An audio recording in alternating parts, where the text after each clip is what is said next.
Who knew I would make it this far? They hated, they never believed me. Yeah, I would never drop the ball. I know I make it look easy. Yeah. Mayweather with the defense. I don't care what a critic got to say, I got them picking up the pieces. That mean you really playing with your life, I'm about to come and run it all back. I'm the new era, about to snap back. You ain't fitting for it, cause you all cap like. Hold up, I shoot my shot, wait, hold up. I'm really about to run this, go up. You know it's all net when it go up. Yeah. Yo, what's good? What up? Welcome back to Off the Grid podcast, guys. We're so stoked to be back after 2 years. This time we're back. It's been that long, dude. It's been that long. 2 years. 2 years. Yeah, actually, the last episode we did never even aired. The last episode was Carlton. This is true. Yeah. But man, COVID was that long ago. That's crazy, right, dude? Crazy to think. We got a lot of stuff to talk about. Man. So much has happened. For so those much. Of you that have used to listen to this, now it's obviously on video. But if you haven't, go back and listen to those on some downtime. This is gonna be better though. Yeah, hopefully this is gonna be better. I mean, we're pretty confident about it at least. It's on Kart Chaser. That's gonna make it better, right? Yeah, for sure. Shout out Xander and everybody there. This is a new partnership for us, so this is going to be fun. I'm just stoked that we're back at it and have our own place to do kind of whatever we want. Yeah, dude, it's fun. I think obviously the thing that we kind of rolled with last time was just having fun and bullshitting about go-karts. So we kind of have the opportunity to do that in a way that a lot of people don't, and I think that's pretty dope. Yeah, for sure. I'm just stoked to get back after it. So why don't we fill everybody in with what the last 2 years have looked like? We started this deal kind of in the start of COVID. Once we started sim racing, we got the Stars Esports thing going. We were having a good time doing that, just trying to stay busy, push content out during a time where really racing wasn't happening. But a lot's happened since then. So I'm gonna let you fire off first, dude. Man. What's Christian Marsh been up to? Dude, I don't even know where to start, to be honest. I mean, like you said, dude, the Stars Esports thing, that stuff, obviously it's changed a lot since then. Back when COVID started, we started this esports program with me and my best friend, Joe Janowski, who made me promise I would tell everyone that anything I say on this podcast is no reflection on him or his opinions or ideals. But it started just as a way to keep people together during the pandemic, which I thought was really important. And Joe and I obviously both love sim racing, as do you. And really, it was just something for us to do. It was fun. So we ended up doing this sim series that had 300 competitors in 2 classes, trying to make a show with 30 guys every week. And F1 drivers at one point. Yeah, and one F1 driver, Robert Kubica, ran with us, and Race Liberante, my best friend here, took him out at Mid-Ohio. Yeah, going into madness. Just wasn't my fault though. It was like a little bit of lag, right? Netcode, but I think it happened. He probably remembers it different. I would bet. Well, good thing we probably will never actually see each other on a racetrack, right? That's fair. That's fair. I don't know, dude. You're running the Music City GP this weekend. Yeah. So maybe someday. Yeah. One of these days, maybe. But that's a long, long road ahead. We can get into that a little later. But yeah, man, the last 2 years have been crazy busy for me. I went from driving for a company to not, and kind of sitting here iRacing for some money.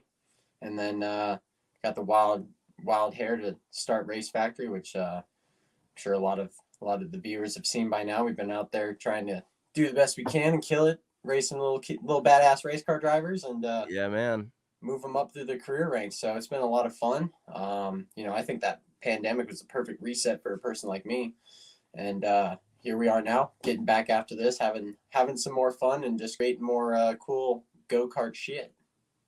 Yeah, dude. I mean, I think it's really cool to see the people that thrive in a situation like this. Obviously, our generation never went through anything like this before and probably never will again. But to see the stuff that's come out of it with you, like starting Race Factory, we started the Stars Championship Series, the karting program. I actually, during the first Stars event ever, I think most of the country was still on lockdown. And just weren't like even allowed to talk about it, remember? we weren't allowed to talk No about it, social man. media or nothing. We were told that we weren't allowed to post anything or say anything, and it kind of, you know, it happened quietly, and people were just excited to race. And yeah, dude, I mean, even Kart Chaser coming out of the pandemic, just a ton of stuff, man. And I think it's good for the industry to see, you know, like, I know we had some downtime, and we kind of put our heads together and said, what do we do? And I think a lot of people did that. It's pretty cool to see how that's turned out. Yeah, and I think you know, the other thing I think that came out of it was a lot of people changed up their business models that already existed in karting. Racers started focusing on different things. Maybe started racing a little bit more where they wanted to, or staying a little more regionally, hit the one-off cool events, things like that, and participating a little bit more throughout the whole sport of karting, teams alike. But yeah, I think yeah, everything worked out the way it's supposed to be. I mean, Kart Chaser is now a thing, obviously, from all that. And look at the way the world works. Now we're all partnered together and moving forward. But it is super cool to see how many people thrived in that time frame, that advanced, you know, took an advance instead of a setback in a situation like that, and really just took a leap of faith that, you know, things were going to turn around for the better. And you know, really the sport, I thought, grew quite a bit during the pandemic. Maybe not grew per se so many numbers wise, but a lot of participation went up. A lot of people had some downtime. People that may have been traveling for work, you know, now weren't, were able to work remotely. So let people a lot of people travel, and I think it just opened the opportunity for people, you know, like Xander and the Kart Chaser crew and so many others that capitalized on, you know, entrepreneurship, or even some of the drivers that, you know, got to thrive in that time frame when there was a lot of racing going down. Yeah, dude, it seems like people took a huge jump. I mean, especially like you mentioned drivers, the amount of drivers I feel like that have come out of karting and into like the car racing world, even in the last 6 months to 12 months, is more than probably the last 5 to 10 years, I think, out of the US. I mean, guys like Brent Cruz, Connor Zilic, Chloe Chambers running the F series is big. Sabre running the W series. Yep. So, I mean, things like that. It's cool to see the people that have taken advantage of that stuff. And like, I mean, just like in racing, man, at least I don't know what your dad taught you, but when I was a kid, my dad would be like, dude, I don't care how slow you are. I don't care what's going wrong. You push as hard as you fucking can until the checkered flag's out. And I think the people that had that mentality during the pandemic and during the last 2 years, it's shown for sure. Absolutely. Yeah, no, I'm just stoked that, you know, everything has worked itself out. And for the most part, I mean, obviously there's still a massive supply chain issue, or just worldwide with everything. But it's obviously hitting these smaller industries. But I think this is starting even in America. Like there's, you know, some new TV shows out about karting. There's some being filmed right now out there. So a lot of people, I think, took a creative aspect of it, and like obviously like Xander and doing the whole car chase thing. That's a huge thing for the sport in America. That was a boost up. That was something we've been missing, in comparison to Europe before. And I just think a lot of people had to get more creative, I think, to stay in business or to make ends meet.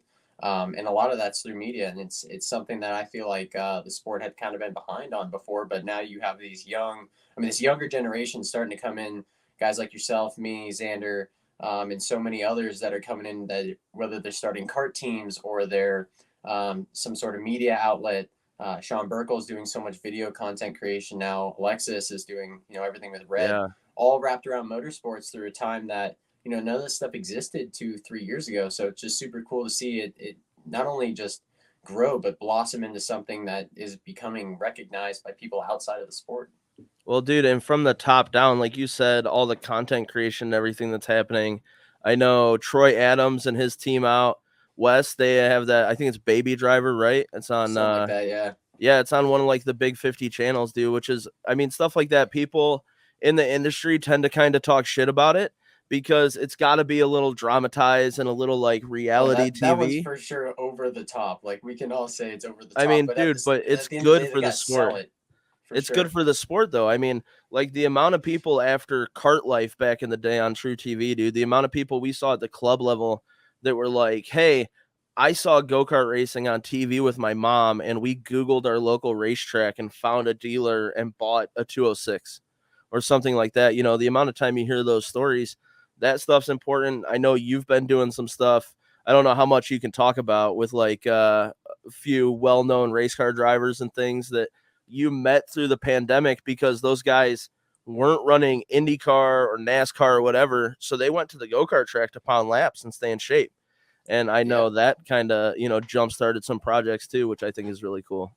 Yeah, I mean, a lot of it, like I said, like we've been saying, a lot of good things came out of that, and it is interesting to see. You know, look at Drive to Survive, like that opened up the market of Formula One to America so much, to the point where we're about to have 3 to 4 events per year in this Crazy. country.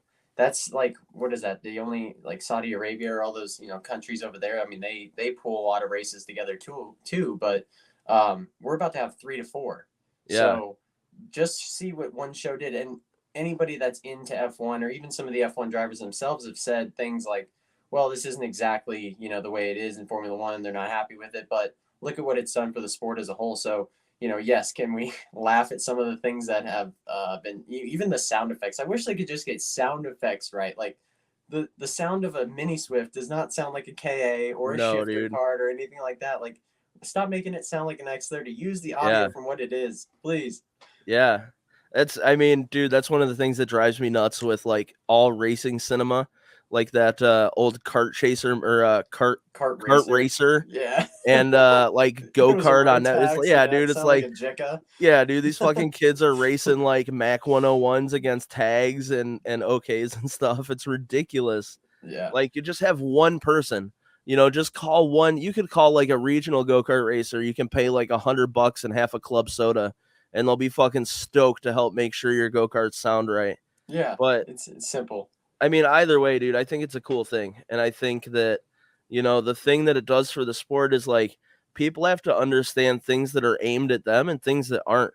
So that TV show, they're not targeting people that are already in karting or already know the sport exists. Right. It's not for you at all. And the reality is, like, the general public, dude, that show is probably has more viewership from like middle-aged women or like families that sit around and watch television together than it does like dudes who are into racing. You know what I mean?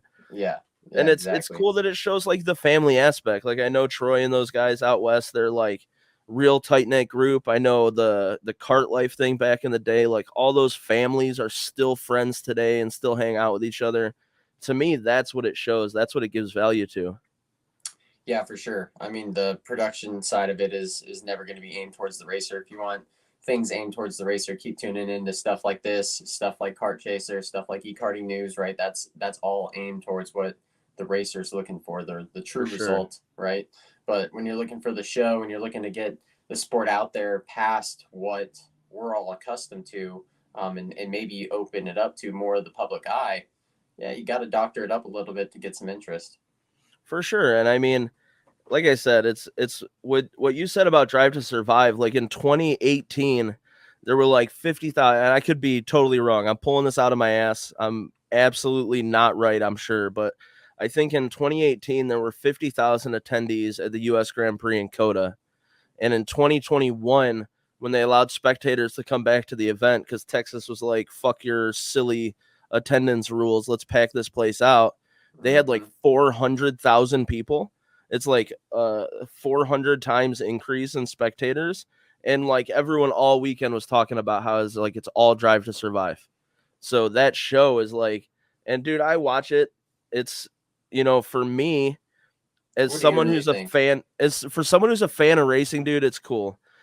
But I also don't follow the F1 series outside of like watching the 30-minute recaps or like 10-minute race recaps on YouTube.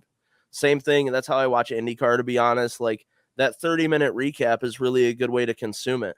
But I know, like, honest, I only watch the Race in 30 feature on the F1 app. 100%, dude. But like someone like Janowski, who's like a diehard F1 fan, he's like, I fucking hate Drive to Survive. They get all the stuff wrong. I already know about all the drama, like in real life, because I actually follow the sport and read the articles and stuff like that. I just don't have time for that because I'm busy working and stuff, you know? Sorry, Joe. Something like that. So I don't know. I think it's rad, dude. I think from a cinema standpoint, which I don't really get to have a camera in my hand at all anymore, but from a cinema standpoint, it's fucking juicy. Like the way they shoot the events to build like this anticipation, and like they capture the energy at F1 so good. And I know that like the guys at race service are really important in making that happen and capturing that stuff. Dude, those like guys that. are dope. Yeah, and I Super mean dope. those guys obviously, like what they did with Donut Media was really important for Mhm. car culture in general. And then when they like broke out of Donut Media and started race service, I think that their game plan was do dope shit, which is like if you follow them on social and stuff, it's all they do. Like whether it's like spray painting Ferraris and like having, real race car drivers come and hold house and work on stuff at their shop, or like helmet painters. They're painting like Danny Rick stuff. Always hanging out at Cal Speed, pounding laps and carts and stuff. Like they're basically, their mission is just like do cool stuff. So I think that the way that they're able to capture F1 makes it feel fucking epic to people who are in the sport and people who know nothing about it. Yeah, it just creates a vibe, like an energy that Yeah. is irreplaceable. That's the thing. Like I always thought, I've always been a crazy like Supercross fan. I love Supercross, and I feel like Supercross has that like crazy energetic atmosphere when you For go to one of sure. their events, which is what I think makes it more cool to most people than actually who's riding. Which is I think we're on a path. With the reason we're talking about this is to get on that path, right? Yeah. To set this aside from just even any other forms of motorsport, because there are a lot of us that a lot of the kids are going to go through the ranks, they're going to get in the cars, they're going to move on, right?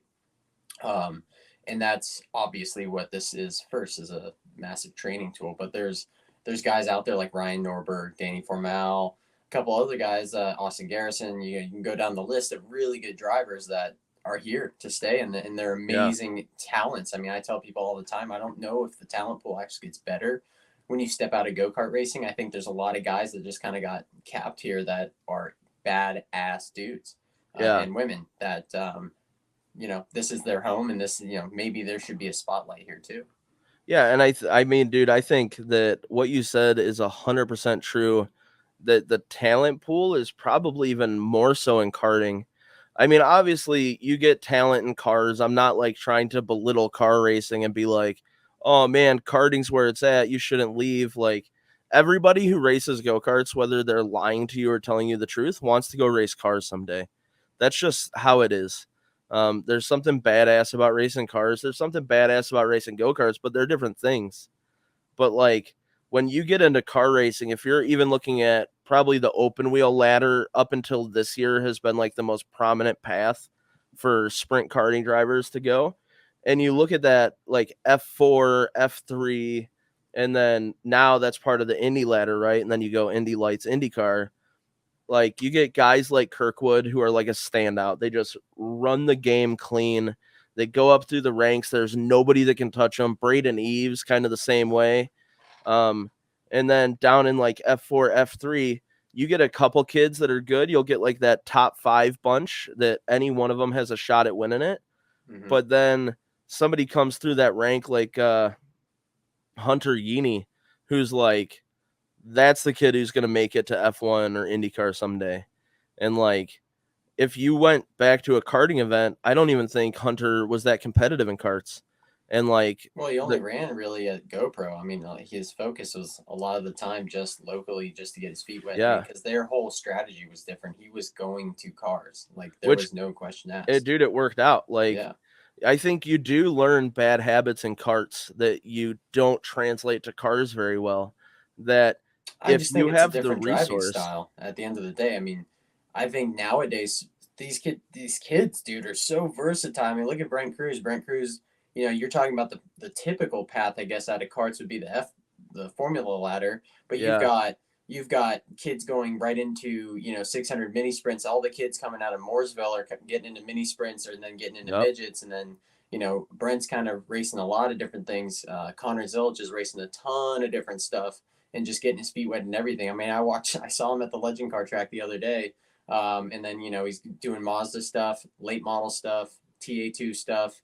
So And there's he's so kids. fast at all of it, dude. Yeah. Every photo I see of him is like him wearing a different driver's suit with a trophy and like a different type of car behind him. Yeah. And same with Brent. I mean, Brent's winning, midget race, big midget shows, and the 600 stuff out at Millbridge. And then I think he just won his first TA2 race recently. So, now you have a versatility thing. I think the kids nowadays are so much more talented than they were, but I think that's because the opportunity, and really is the sport as a whole has evolved, but the opportunity is there, much more so, than it was before. But at the same time, where I feel like the car stuff falls short is, what creates opportunity.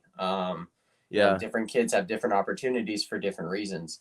So, when it comes to funding, obviously, I think the cost cap that you would find, the reason I race KA now is just because it's cost effective at this point. I mean, I just love go-kart racing, so I'm going to race what's cost effective for me. But, you look at the cost cap for that, you can go race nationally competitively for, 40, 50, 60 grand, depending on, what you're doing. Yeah. But you can get, one or two, you can get two TA2 races for that. Right. So Yeah. there's a big difference in, opportunity there. But at the same time, that's why I think that the talent pool will always be super saturated at the go-kart track, because there's kids that are just going to live out their lives until they move on, or whatever the case may be, whether it's into cars or something else in life, or stay in it, like most, like you and me for Yeah. a long time, and figure out something else to do. Yeah. I mean, obviously that cost cap is probably the driving factor in like the reason all those talented kids stay in go-karts, right? Because like I was saying with Hunter Yini, like he went to cars quick, but he also had the resources to be in a car at Atlanta Motorsport Park all the time, like multiple days every week. They were flying him to Mexico when he was like 12 so he could drive cars because they wouldn't let him drive them here. Right. And like, I mean, having that resource, it's great. And it's what it takes to breed, for lack of a better word, an F1 driver today.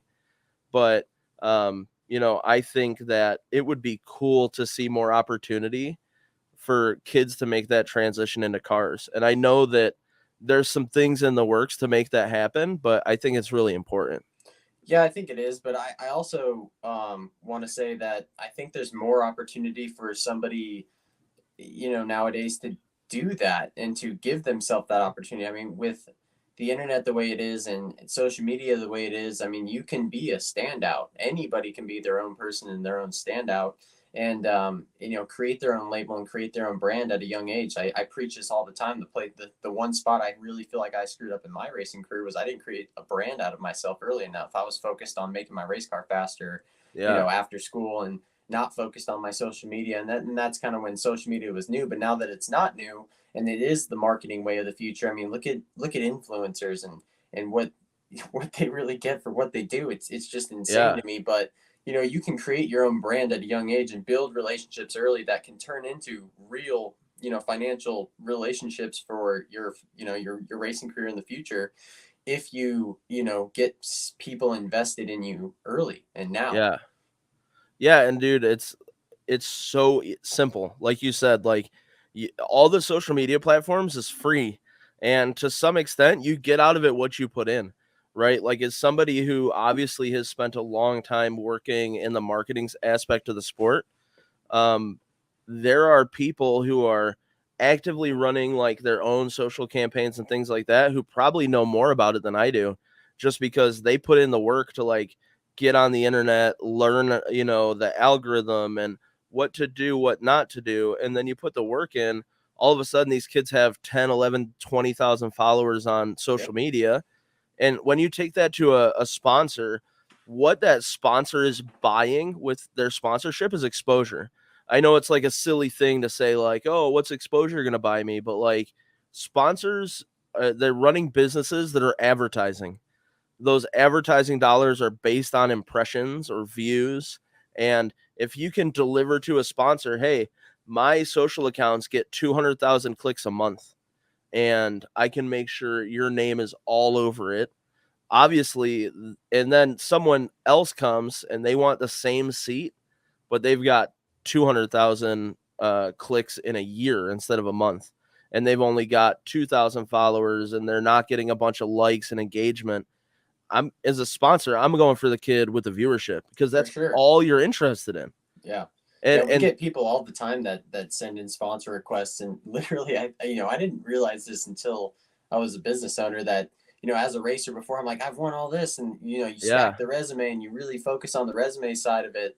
And I've read through so many resumes that are awesome. I've been approached by some great drivers to come drive for us, and for the most part, the people that we help out the most are the ones that do a good job, reposting our content, do a good job creating their own content, and really just pushing the brand and the lifestyle as much as possible, which is more or less the vision for so many companies nowadays is really your brand. Your people are being attached to brands. There's so many brands nowadays. I mean, back in the 90s, 80s, early 2000s, people were not going to China for everything. You didn't know you could go to Pakistan and get gloves made or whatever and have your own brand. Nowadays, you can get any of that stuff anywhere and have your own brand. So much of it is your branding and how you separate yourself from the rest of the people, and that really attach people to your brand. And that comes all the way down to, I mean, you guys do it with stars, really just being more personable, and you can set yourself aside a little bit with that.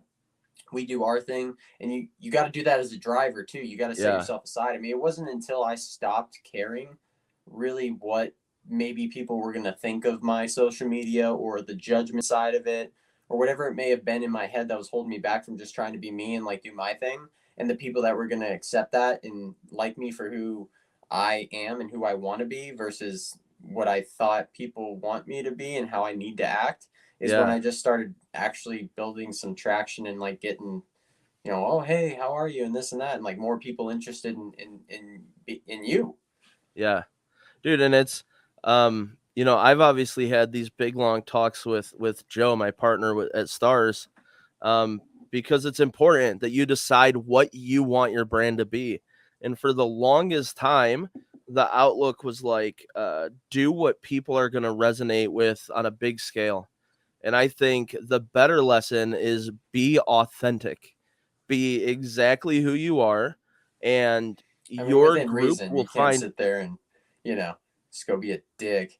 Yeah, I mean, for sure, there's a limit, right? Right. But I always go back to like the Brian Deegan reference when like freestyle motocross was happening and you were taking these moto and supercross kids and they wanted to go, do knack-knacks and can-cans on film because of Crusty Demons of Dirt.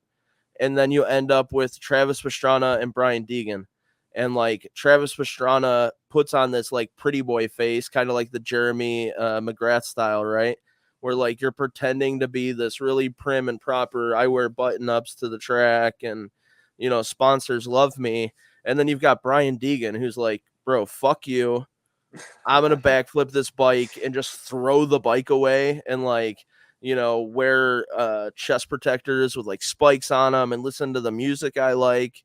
And I think that Deegan's brand is probably longer lasting because the people who associate with that, dude, I mean, it's debatable. It's debatable for sure. I mean, I think the Metal Militia brand and the Nitro Circus brand are just as big, but I think the kids that, got straight A's in school looked up to Pastrana, and the kids in detention looked up to Deegan. But I would actually argue that Nitro Circus is more authentically Travis than he was as a younger, like, teenage rider. Yeah, for sure. Because it is a little bit of, like, buffoonery, right? Like, they're having fun. They're, doing – it's basically Jackass, but the stunts have to land. So it's like – you got to be good at them. You've got to be good at them. But I think that what Deegan got and what we're trying to do with Stars is, like, if you're authentic and you're truly yourself, people know that you're not selling them bullshit, right? So like at Stars, we talk constantly about like the only thing we care about is putting on badass go-kart races, and that when people leave our events, they know that we were happy they were there, and they know that like we're thankful for the opportunity to share a racetrack with them. Yeah, as long as you don't bring trophy girls. As long as you don't bring trophy girls. Umbrella girls. Yeah, I mean, that's something that happened during the pandemic, right? Someone tried to cancel me. It was got me too'd. Yeah, I almost got #me too'd, which, listen, like, I'll be 100% transparent about it, right? So at Newcastle in 2021. Someone who was a friend of the Stars family, who was actually marshaling for Stars, we made a joke one night at dinner, like, hey, it'd be cool if we had like umbrella girls. And the dude was like, hey, I'm from this area. I for sure know some girls that would come hang out for a day. And we were like, yeah, I mean, if they'd be cool, let's line it up. And like, I think Alexis was there, right? So Alexis like meets these girls at the gate. We get them in Stars gear. They're literally wearing Stars t-shirts and shorts and black tennis shoes. Like nothing too Nothing revealing, slutty. nothing slutty at all, right? No. And they end up being authentically really cool people. So Yeah. ironically, their names are Amber and Amber. So we have Amber and Amber, the two Stars girls, and they're like holding umbrellas for drivers, and the kids are having fun, and like everyone thinks it's cool, and it just gives this like kind of badass aesthetic to the race, right? And then they went so above and beyond to like engage with people at the event and have fun with the drivers that we were like, hey, if you guys want to come to the next race, I think it was at MCC, we'll fly you there and pay you. You know, we paid them a pretty handsome day rate and fed them and made them feel like family. And they were like, we had so much fun. We would love to come back and do this for as long as you'll have us. So then going into the next race, you know, I don't know if it was Alexis or myself, somebody posted something on the Stars page about like Amber and Amber being at round 2. And I shared it to my personal page. Thank God it was my personal page. And I was like, if you want to get to hang out with Amber and Amber, you got to end up on the front row at a Stars race. And it was like supposed to be playful, just like a fun thing. And we had a mom of someone who didn't even compete at Stars. That's right. She like made a comment, which was basically like, oh, this is what I want to see is women getting, like basically being sexualized on my Facebook page. Right. And I was like, hey, I'm super sorry. In my comment, I was like, hey, I'm sorry if this offended you, but the women are, volunteering to be a part of this. They have fun with it and people think it's really cool. So we're going to keep doing it. And then I drove to the event and it was like 4.5 hour car ride. I was listening to podcasts or whatever. And I get to the event and I pull my phone out and it's like blowing up, right? I'm getting text messages from people like, yo, what the fuck's going on? My Facebook is lit up. And apparently this woman like got in a bunch of arguments with people in the comment section. Yeah, it was bad. So it was bad. And it started out with people being kind of, playful or whatever, but then she got upset. People got like authentically upset. And I sent her a private message and was like, hey, just so you're aware, like, if you send an email directly to Stars to talk about this issue, it'll come to me. I just wanted to make sure you knew that. So maybe we can just get it out of the way now. And I'm really sorry that you were offended by the grid girls. I assure you that they're treated with nothing but respect. But there's nothing to be sorry about. Like, it's just it's in my character, right? I'm like trying to get ahead of it and make sure nobody's upset or hurt. And I message this lady and I tell her like, hey, I'm really sorry. And if you want to have a conversation about like inclusivity or things like that, let's do it because, I'm all about trying to better, the program and the things that we're doing every time we do it. And then it got a little bit frosty in the comment section and people kind of started attacking her. And, at that point, then it got pulled down and it was over, but it was like, turned into really nothing, but yeah, dude, it was like everybody wondering like, what is the problem? Yeah. And it was one of those there things. A problem? Man, I don't think there's a problem personally. I know Amber and Amber, when they found out about it, they thought it was kind of messed up. And I mean, I've got an 11-year-old daughter that we raised to be, she's like a little woman warrior. And when I talked to her about it, and I was very honest with her, and I was like, what do you think? And she was like, I think it's messed up that somebody thinks they can tell another woman what they could or couldn't do. Exactly.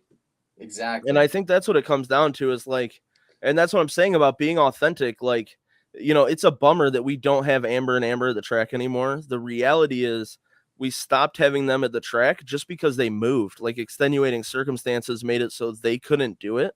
And we didn't want to just replace them with anybody because like them personally, they made that thing cool. Right. For sure. Yeah. And people kind of thought we stopped doing it because of this incident. But I think what's more important is like nobody's being abused, nobody's being disrespected, and we were being authentically ourselves. Like it adds to like the badass go-kart Well, and event so are vibe. they, right? Yeah, Like at the end of the day, 100%. that's the most important part of that whole comment to me was like, I get it.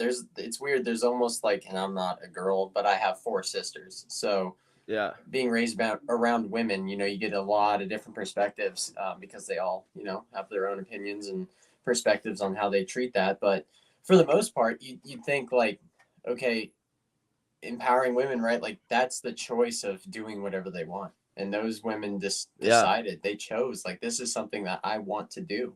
And 100%.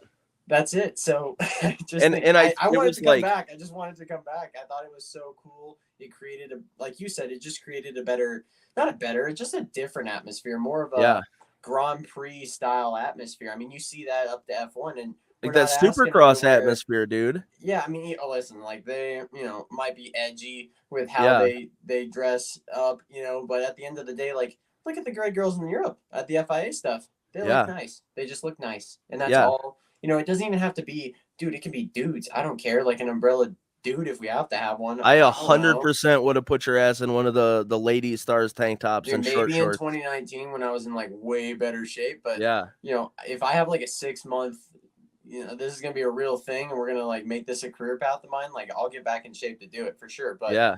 in the meantime, don't put me up there. Find somebody like much. There's got to be somebody in go kart racing that can handle that job. But Yeah. yeah, I don't know. I For just sure. I thought it was a vibe. You know what I mean? And I think that's the key thing. Like I don't know. One of the things I wanted to hit home on this back to, this rebirth of Off the Grid with Kart Chaser and everybody is just everybody involved with what we're doing now and what we've been up to and the paths we've chosen over the last 2 years. And I mean, I wish we could go back and just look at ourselves 2, 3 years ago and how Yeah. much we've bettered our own lives and our own brands because we've just become ourselves. And it was a great time to really just push who you are. And I think that's the biggest thing for this is we're going to be who we're going to be. We're going to say what we want to say, and we're going to do what we want to do within reason. None of this is supposed to come as backlash to us. We're not trying to hate on anybody for the most part. We just want, there's shows out there, there's media sources out there that have to be somewhat politically correct with what they're doing because it's in their nature. Yeah. And this is us just talking about what we want to talk about in go-kart racing and really the world of racing. And if we can bring some advice and some help to anybody out there with, the success we've had in our racing careers. And, Christian doesn't look like he has ever raced anything. And, he's got just But a I blank did. backdrop, but he Yep. was pretty good at one point. Believe it or not, I didn't believe it for Dude, a it's crazy long because time. one of the most rewarding things in my life, I remember when I met Race, and I'm totally throwing you under the bus here. When we met, like we didn't get along, to be quite transparent. Yeah, we were And skeptical for sure. yeah, and like I think turning wrenches and driver coaching, and I Yeah, we remember met at an Iron Thunder. Let's an start Iron there. Thunder in North Okay. Carolina. Mooresville, Yep. North Carolina. And I remember one of the first things I got back from you, I don't remember if I heard you say it or if it like made its way back to me, was like, who the fuck's getting driver coached by this guy who wouldn't even fit in a go-kart? And it's like, it's a fair point. Like it's totally valid. And then this is years later, like we've already made friends, we've hung out, we've squashed it all, and then we're like sim racing together. And then I like overheard at a race once you telling somebody like, no, he's fat, but he can drive. It's actually really surprising. And it's like, That's right. We had that sim deal. It was yep. Jamie and Joe just trying to beat each other's lap times, and we all kept exchanging fast laps. I'm like, all right, Joe Dude, used to drive. He used to be pretty good. Yeah. Cool. I still drive. And then I'm like, no way Christian's going to even compete. And I was No like, way, okay, dude. he's right there. Yep. Shit. Eat Yeah. my And words, eat my words. Dude, it's one of those things where like I love this fucking sport, dude, so much. And I think, you feel the same. All our friends feel the same. It's like, I mean, obviously we have other things in common, but it's probably the core thing that brings us together is like our passion for racing. Yeah, for sure. 100%. And really just karting in general. Like I've had the opportunity to race so much stuff, and like I always gravitate right back to go-kart racing. Like I've turned down some car opportunities in the past just because it was on like Rock Island weekend or something I just really wanted to go and be a part of. And it all, it's just go-kart racing. I mean, I think it's just the purest form of automotive racing there is. And like I said, like I truly believe the most talent's here. So, capitalize on that. Like, I just want people to thrive on the market right now and just, take this media boost that we've gotten over the last 2 years and just ride the wave out. And I think it's going to help. My main goal now is just helping these kids accelerate their careers. If we can create a platform in a place that they can become brands early on and people can really tack onto them for the future, that's going to help grow the sport. That's going to help really push people to the next level. And I think it'll just become, more of a revolving door. And even, the guys that stay, the lifers, there's always going to be more and more and more, right? We're going to keep packing that in. Guys like us, more content, more media. Like, I don't think we don't have no competition right now. Like, we filled a void with this show that like nobody has been able to fill yet, because, you've got so many good content outlets out there right now. Like, I love, I've been on a few other kart podcasts, obviously the Kart Chaser stuff. The guys in California that do Fullcaster, right? Podcast, right? I've been on there a few times, and like those guys really, you get the backstories of some people that have been in the industry forever that you would never have the opportunity to, because there's not like, you can't Google half the OGs in karting, because one, Google wasn't around, and two, like it just wasn't something that was documented. The history in the sport and what people have done in the past, and they give that an opportunity. We had our thing where we were kind of doing something similar and just trying to have a little bit more fun with it. But now, like, there's a void in just like open discussions with people the way they are and who they are. Like, I can't wait to get some of these mechanics on here and some of the guys that have been lifers in the sport, and even some of the kids. Like, I want to get some of the kids on here and just be you. Like, what are your goals? What are we going to do? How can we help you? Right. But I think filling this void, man, is just going to be just another step forward for everybody. And, if you love it, awesome. I can't wait. But, if we keep using this, maybe we've got to use this button a little more when we talk. I don't think so. No, man. I think, what you said about the kids and taking advantage of the media, like that's obviously something you guys knock it out of the park with at Race Factory. And I know it's not you at all, right? It's 100% Alexis. Listen. Yeah, it's Alexis. We all know Alexis at Red 171. If you need any marketing media stuff, she's the plug right now. She creates, like, I can say I have the dreams and I have the visions, but like I can't make them reality. I can, like, this stuff you see right here, like, dude, I got this little mixer right here and I got little different sounds, We can't, dude. I'm not getting any of your sounds. Your sound bites aren't working right now. Dude, they were working earlier before. Here, I got some sounds, bro. I got some. There you go. Yeah. Well, the point is, I'm not good with technology, so I'm not good at recreating that stuff via image. Like, man, if you give me a chunk of metal and stuff, like, let's get welded and have some fun. But when it comes to putting my imagery on social and doing all that stuff, like, we for sure rely on Red 171 and Alexis and everything she does, and she does so good for everybody else. But again, another company that came out of that started at a go-kart track. 100%. And I think, obviously you guys have some kids that are crushing that right now, like John Antonino, Buddy. Like, dude, the value as like a promoter with Stars, that when we post something and drivers are actively engaging with our content, sharing the post, like we get a bunch of Race Factory kids, Buddy, Gage Korn. But I got to give a huge shout out to Cadence Presley. Dude, kills it. Dude, I don't know. Yeah, if you guys don't follow Cadence Presley, you got to follow him on Instagram, on YouTube, everywhere this kid is. He's from, I think it's Colorado, right? He's part of that Colorado karting tour. Mm-hmm. And man, I've never seen a kid put in the work to drive, right? And he's not out here running all these national events. He's come to run one Stars event with us this year. Dude, he ran with us in our tent with the MPG guys. Yeah. And I was talking to him because I really never met him. I've seen his Instagram and stuff because he's on the 310s program and whatnot too. Yeah, but, okay. I've seen his stuff and I'm talking to him. He's like, yeah, man, we saved up like all of our sponsorship dollars. I did this, and this just to get to this Stars race. And like, this was his goal.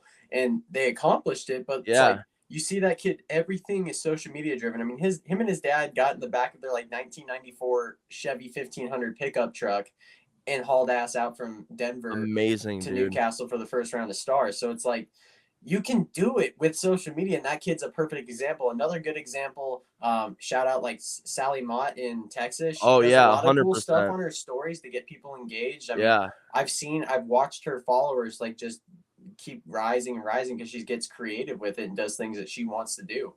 But there's so many examples. I mean, that's what we try and like coach these kids and like preach is like, right now is the brand time. Right now is the yeah. brand time. It's where I for sure a lot of us guys that have moved on or gone and done Almost different moved things. on. Like, Yeah, well, yeah, almost moved on, yeah, but guys that should have been in seats, like we just missed the boat on some of that stuff early on. And yeah. if I can teach them from my mistakes, that's the one. Like, start marketing early, start marketing now. Like, even I've dumped sponsors because they weren't reposting my stuff. Like, dude, Yeah, I want to be in bed with a partner 100%. that's going to be reposting my shit too. Like, I Yeah, put all this time and effort into give you content and you're not going to repost it and use it. Like, fuck off. I'll go somewhere else. yeah, 100%, dude. It's so important. And it's so important for everybody. It's not just important for drivers, it's important for companies. Like I see companies stepping up, like Nash Motorsports, their social Mm-hmm. stepping up the last couple Dude, weeks. everybody's just stepping up. Everybody's stepping up. And it's one of those things, dude. Rising tide raises all ships. Yep. So, like, the reality is we've kind of been spoiled with good karting content forever, but it's been out of really one or two sources. Like Wyatt Lloyd and Chris Ortenberger from SCUSA, like set OGs. OGs. They set the industry standard along with like Erickson, who's now at Supercross, John Schaffner, who's like with the MotoGP and those guys. But like we have had videos of go-karts at 240 frames per second, like jumping over curbs and chains getting lubed and fuel cans getting like it's the same shit, Yeah. but like it's stuff that like car sports are just now getting. Like you see this content starting to pop up in these like GT World Challenge and maybe like there's series that are behind the ball. Like I know you can't say anything, but like Trans Am could do better with social. IMSA Yeah. could do A lot of better with places could. social and better with content. Like SRO is crushing IMSA on social right now, and IMSA is supposed to be like the top dogs. So, those places could kind of take a lesson from what the karting industry is doing, and like teams are prioritizing this. If a team is spending money, they're spending money on having a kid. It's usually a kid run their social accounts and post photos and videos and content. Yep. And that's what moves the bar, dude. And if I'm a team owner and someone like Cadence Presley comes up to me and says, I want a seat, I almost, outside of like the Norberg, Danny Formal, like the people who are just, absolute top of the heap talents that them being under your tent brings value, I'm going to pick the kid that's got good social media. Yeah. Like, Yeah, I mean, those guys have a different spot too. You know what I mean? Like, yes, of course, the Dannys, the Ryans, the AJs, the Billies, like there's so many of them that deserve, they shouldn't, some of them they should be paid. They're so damn good. But at some point, their value is to bring good data to the table to a team, development of product. But at the end of the day, you stick them on any chassis, they're going to go win. So that value is capped, right? There's still value there. There's a massive value there, but it's capped. It's bringing somebody in that does the social side of it. I mean, that's what we've really pushed on. We've never really spent much money on marketing inside of the industry because my whole goal and focus was to sell chassis to new people and get new people into the sport and get fresh blood. Because at the end of the day, like, it's a competition driven sport at the end of the day. That's why you have to have the Dannys, the Ryans, etc. Yeah. Right. But, if you can find a niche outside of that, whether that's your audience, whether that's, whoever that is, your customer base, whatever that may be, if you can find your niche elsewhere as well, then you're just going to capitalize on both if you're good at what you're doing. Yeah, and you're not fighting over the same fucking 400 people that have been running in national kart racing for the last 10 years. I mean, that's just the hardest part is, I just hate, and it sucks because every team, you see people bounce team to team to team or move here and there. And, we've got some guys from there and some of our guys have gone away, right? Like, it just happens. But that's not the game. Like, man, that's just not why I go to the go-kart track. Like, I wish one day, like, magically you walk into the gates and be like, hey man, hey, like not have to worry about it, because we all just Yeah. like got our guys from elsewhere because it was just like an industry that was just like pouring people to us. But at the end of the day, it's just not like that to an extent. But that's also because we stop at marketing like right here. You know Yeah. what I mean? Like right here is the cap, and we don't need to cap it that way. So I hope we can also encourage some guys and maybe teach some of these guys and team owners and things like, let's get more versatile. Let's keep pumping different stuff out. Like be you, even as a team. Like Yeah. just do you, man. Do your guys' thing and be yourselves. And like everybody's got their niche out there, and it's cool to start seeing. Like you're starting to see it, like you said, everybody's Yeah. stepping it up, and you're starting to see people's niches and like what groups of people are gonna really end up winding up where. Yeah, and it's important too that those people like get along and there's a good atmosphere under the tent. Like certain teams have like a certain vibe and they're listening to music and they're hanging out and all the mechanics hang out after, and like that really shows within a team.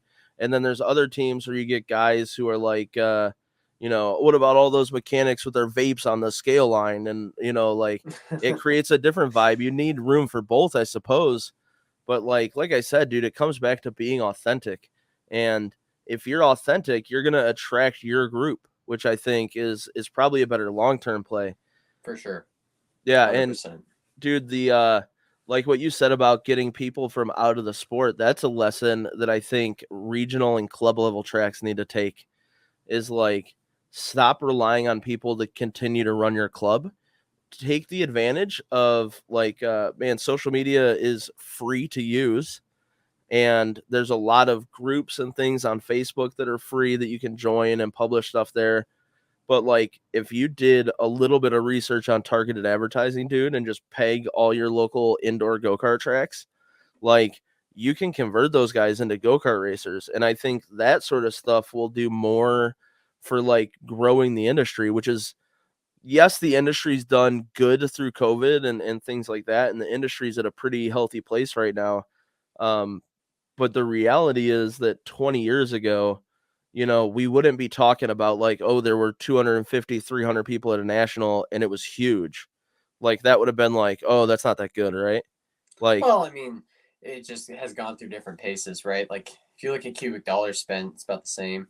But at the end of the day, like the goal here for the most part is not to like, oh, look at where we're at, it's still so small. It's like, no, man, like we can be huge. It can be as big as we want it to be, and here's our this is our efforts to make it a little bit bigger. yeah, And I think it's gonna be fun, man. I'm stoked. I think first episode back. Just really happy to be here. Just I'm stoked so to have it fucking, back I'm and be pumped, dude. ourselves and just like showcase who we are and what we do and why we do the things we do. And it's really hard for me, really, too. I am assuming you. I mean, we don't get to really talk to outside people at the track much anymore because we're so Yeah, busy with what we got going on, and we're so focused on doing the best we can at our jobs on the weekends.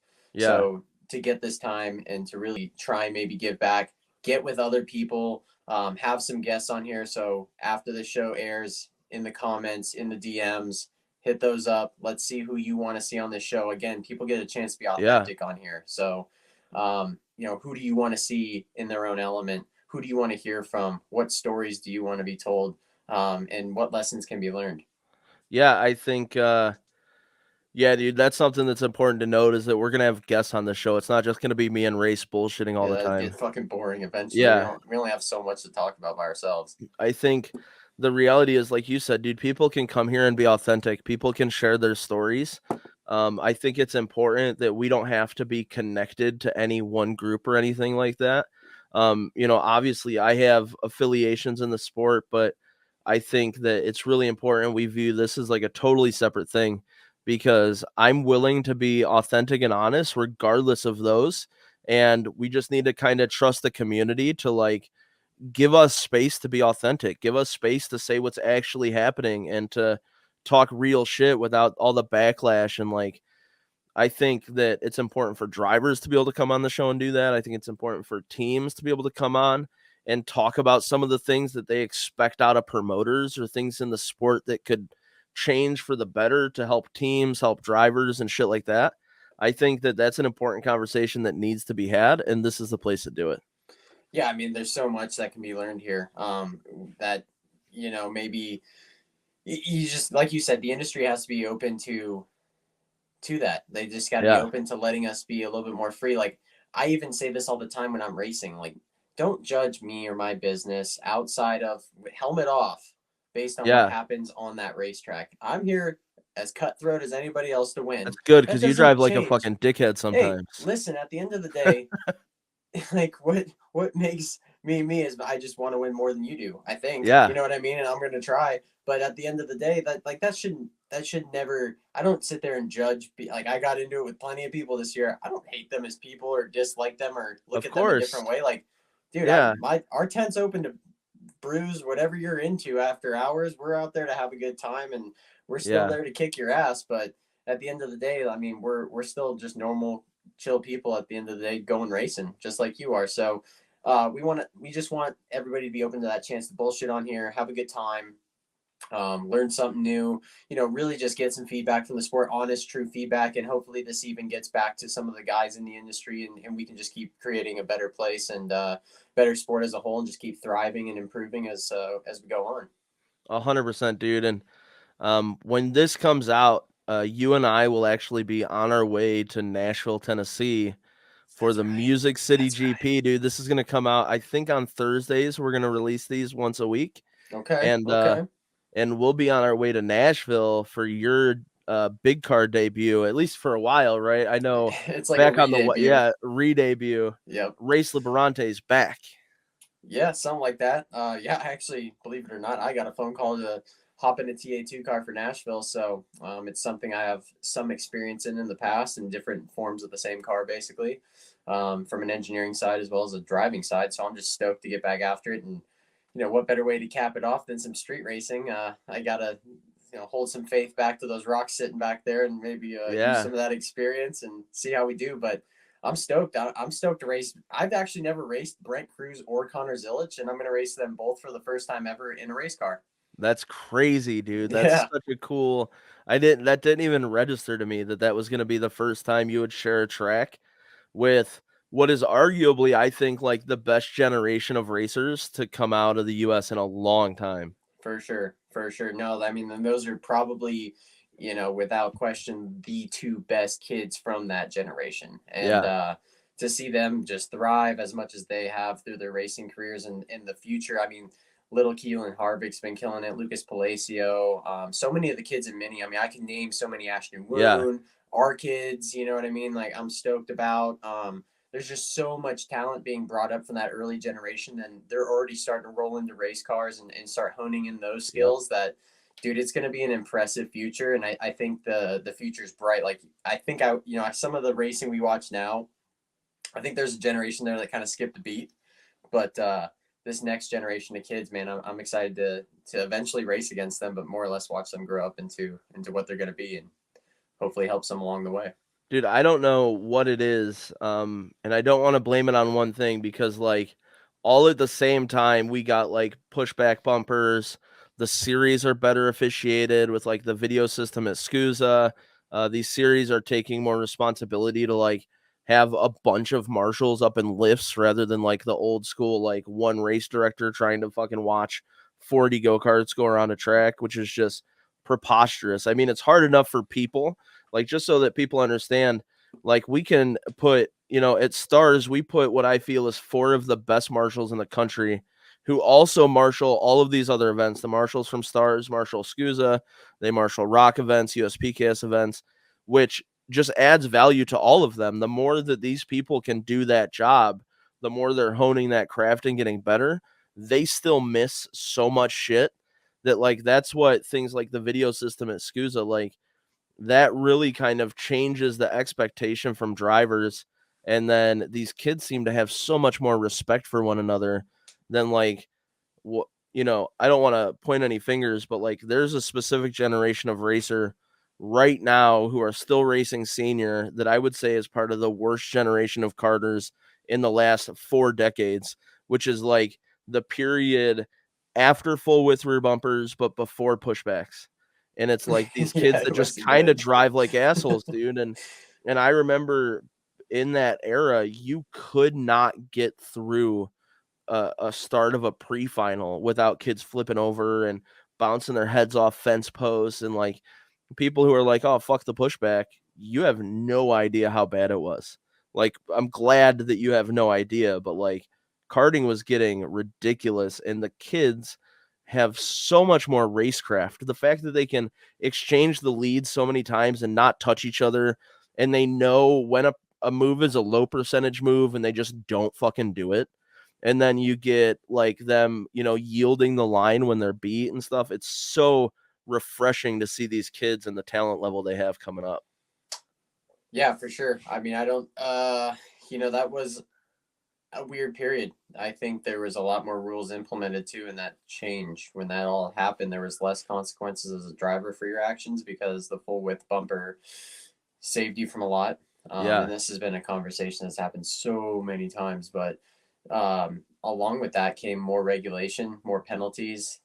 There were no penalties like a long time No, ago. dude, it sorted itself kinda out. You'd either sorted it hurt out. yourself or get in a fight in the scale line. Well, I mean, it wasn't always that, but the guy would retaliate, or you just had more common respect because there was, you had to have some accountability for your actions for every Yeah. action you had out there, or else somebody had them for you. So, but it's coming back. I mean, I honestly, from the start of this season, and honestly, I think a lot of it with the Kart Chaser broadcasts, I mean, it's forcing us like, dude, you look like a fucking idiot when you go out there. I mean, I looked like an idiot when I hopped over Fletcher in Orlando. I mean, I looked like a straight jackass. Was it on purpose? Absolutely not. I was going for the win. But at the end of the day, the camera showed me being an idiot. So, it's forced a lot of us to kind of think twice or think a third time about, well, I mean, how bad do we really want that right now?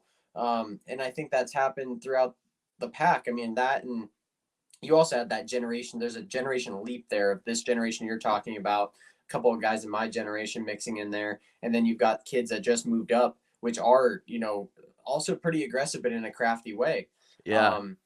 And now you're trying to figure out how to morph all of those different ingrained driving styles together. And it took half the season for them, or us, really, to all figure that out. So I think it's getting better. I think, it comes down to a matter of, obviously, the start of every season, everybody's antsy, everybody's amped up, and then it tames down, and then it ramps right back up when we get the super nats with, a bunch of intensity. But, for the most part, I think it's coming around, and the next, like you said, and we've said, the next generation is looking good. And I look forward to hearing more from some of those guys too. I mean, there's a spotlight there that's deserved, and just interested to watch that.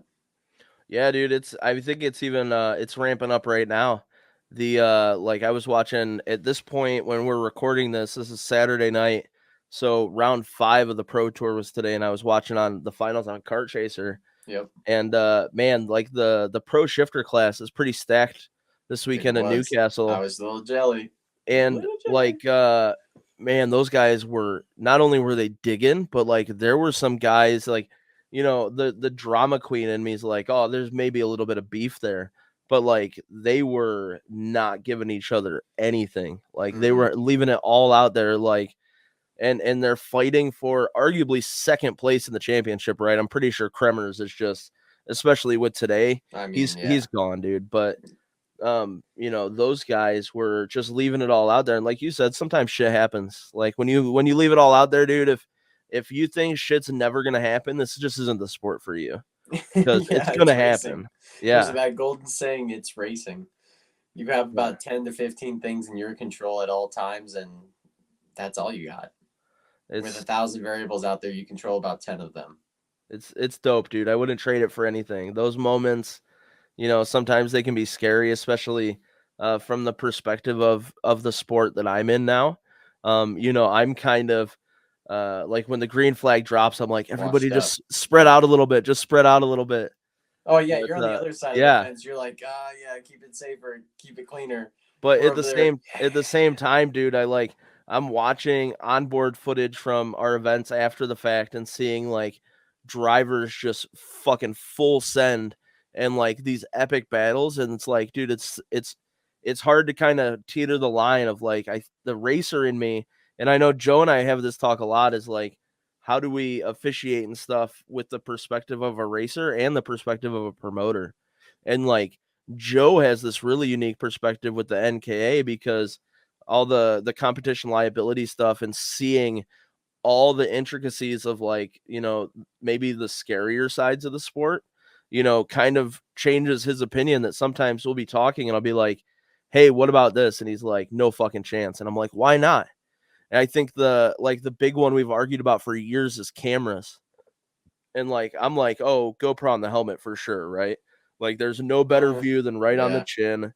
And he's like, we can't do it, dude. One time at one race, I think it was a sports car race, a dude got in an impact and there was a failure in his helmet at the mounting point of the camera. So the scientists, that were analyzing this incident were basically like, that's the failure. So now no more cameras on the helmet. And those types of things, man, it's crazy to have that new perspective now with what I've been doing over the last 2 years.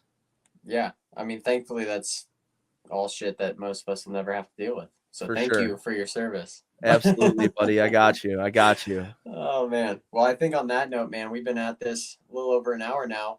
Yeah. I think it's about time we wrap up this first one.